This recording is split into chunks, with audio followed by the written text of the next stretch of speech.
So I'm Jennifer Bishop Jenkins, and this is my older Australian Shepherd, Quinta. And she is championship pointed, but retired. She is a 15-year-old senior, very, very senior.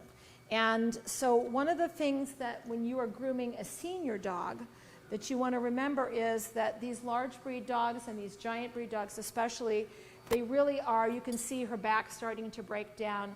She really does need to rest on the table more. I'm going to groom her rear end first, and then I'm going to try to get her to sit down. I'm going to even maybe in some cases lay the dog down. So you can sit, Quinta. You can sit. You can sit. You sit. It's a little hard for her to sit because she's a little arthritic in her hips.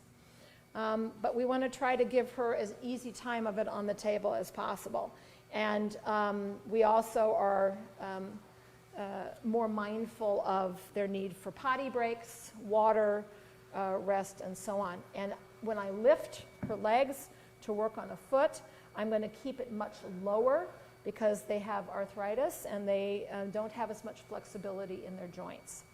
So with Quinta, she's a really good example of an Australian Shepherd who, because she got spayed when she was about 7 or 8 years old, she really thickened up in her coat as she has aged. So even though the Australian Shepherd is a medium double coat where you would never trim anything on the torso, she's a double coated dog, so you don't want to cut the outer guard hairs. You want to just comb out and de-shed out all of this fuzzy undercoat. That's the most important job that the groomer has, is to take care of the undercoat, which comes in and falls out and comes in and falls out very quickly. These outer guard hairs protect the coat. They are the structure of the coat. And if you cut them, they don't grow back, and they don't grow back well, and then that messes up. The undercoat becomes more gnarly and bristly and comes back much thicker. So it's very important that you just keep the undercoat protected and undercoat de-shed and the outer coat protected. So I'm using a wide poodle comb on her because it's a wide tooth poodle comb because her hair is very thick. You would not want to try to use a fine tooth comb on them. I also love the long, soft slickers to reach down and get the undercoat out. And again, focusing on undercoat. This is a breed where you would do normally on a coat that's in good shape, you would do the ears, you would do the feet, and you would do the tail. But because Quinta is a good example of how do you use your judgment, when do you do some trimming on a double-coated dog? That's a really important question for our industry. Some people like to do some trimming, keep them neater, and she's a good example of a dog where, because she's very old, she's 15, comfort is important, and we want to still protect her outer guard coat. The jacket area is the most important. This area right here, come here forward, come forward a little bit, Quinta. So this area of her coat right here, the top and the sides, this jacket area, this is the most important part, never to clip her, because that's going to do the worst damage. The jacket area of the coat is always the most important protection. So what we will do, however, is you can see how incredibly woolly she is. Because she is 15 years old, she's been spayed, her coat therefore has come back in much softer and thicker. This is a good example of how you would use your judgment as a groomer to not trim or shave the outer guard hairs, but definitely on these underneath areas, here, here, under the chest, under the leg furnishings. You can see how much longer her leg furnishings have gotten than what would be normal when she was younger. And then all of these dead ends under here, and then in the pantaloons area. So you can definitely do some trimming on a double-coated dog where it's long double coat or medium double coat and it has just really gone way, way, way long. So just for comfort and practicality's sake, I'm going to just trim some of her furnishings. I'm going to do a nice little tight cat foot on her, but I'm also going to, because it starts to mat when she runs around outside, I'm just going to take some length off of that, still keeping the furnishings, still keeping her look, but making it so that she has less of these really long furnishings here, okay? I'll do her feet as well. Then underneath here, I'm going to definitely do a little bit of a contour trim using a thinning shear. And I'm going to want to follow the natural line of the body. I don't want to cut a straight line across. That looks really not good. What I want to do instead is kind of create, she is a little overweight, and because she's an old lady. So I want to actually try to give her a little bit of her girlish figure back. You stand there. Good girl. Good girl, Quinta. Stand.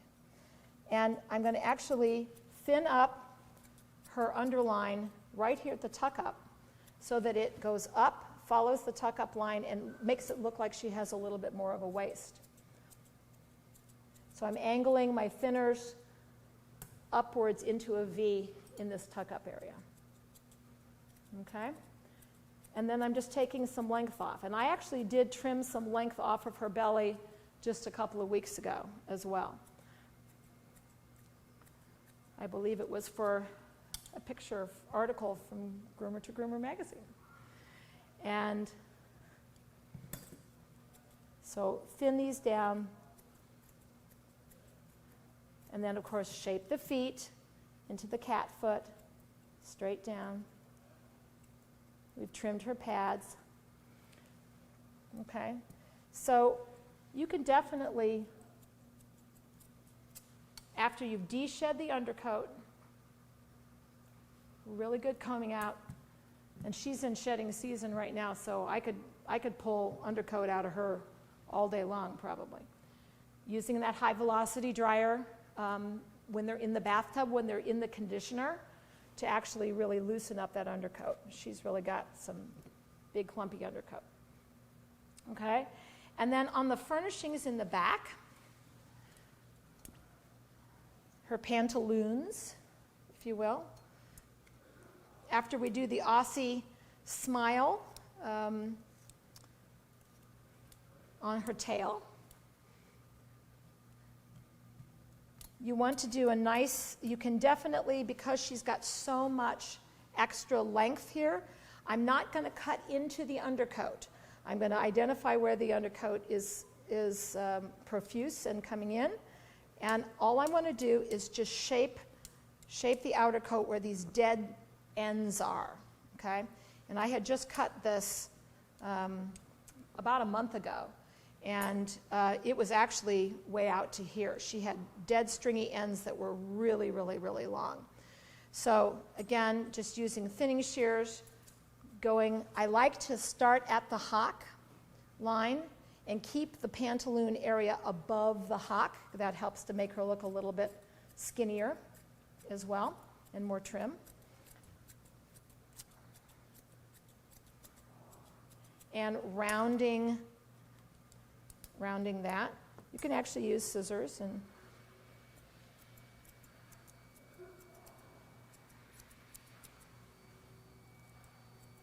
so I like to round it down into the hock.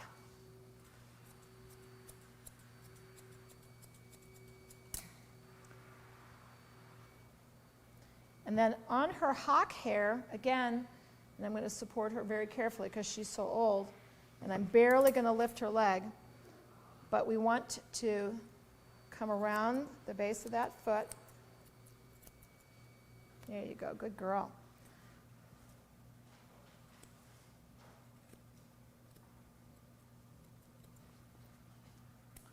Nice cat foot. And you can just trim up that line coming around the foot, up the hock. And then I'm just going to thin this out just a little bit. Neaten that line up, but make it look natural and blended. And then we put her Aussie smile tail on her, and we thin out the hair around her ears. I would also do some work here on an Australian Shepherd, thinning the edges of the ears. You want a rounded triangle ear,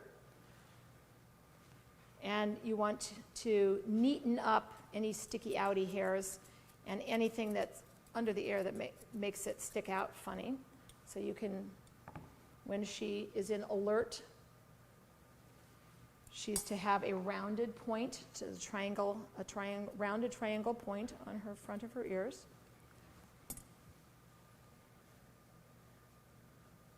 And thinning out some of the fuzz there. You can actually thin some of this out as well. And another place where I do some trimming on her, just because she has gotten so old and so profuse in her coat. You can sit now, Quinta. Want to sit? Want to sit? There you go, honey. Sit. Oh, it's so hard to sit when you've got bad hips, right? There you go. Sit, honey. There you go. Good girl. This area right here is also very stringy, and especially like underneath her front legs. So again, I'm just going to scissor and thin down her furnishings, tipping this off, not cutting into the undercoat, but just neatening this up and taking some of the length off.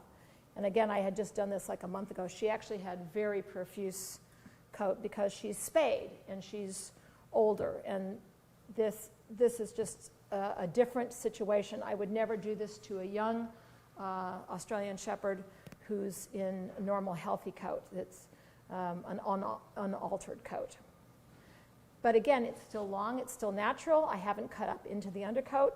I'm trimming it for neatness. I'm trimming it for stringiness, and still primarily de-shedding the undercoat. And so that's just something you can do with an Australian Shepherd who has profuse coat. And this would apply, the same thing could apply to other breeds that you're not generally supposed to clipper them or cut into the outer guard coat, but you could do this on golden retrievers. You can do this on Bernese mountain dogs and Newfoundlands and other breeds that have double coats that you should not ever shave or clip off, but that you do want to neaten up. And you can actually take a ton of the undercoat out and then trim up the dead ends, and you've still got a really neat dog whose coat still works really well to protect them, which they need. That's a good girl, Quinta.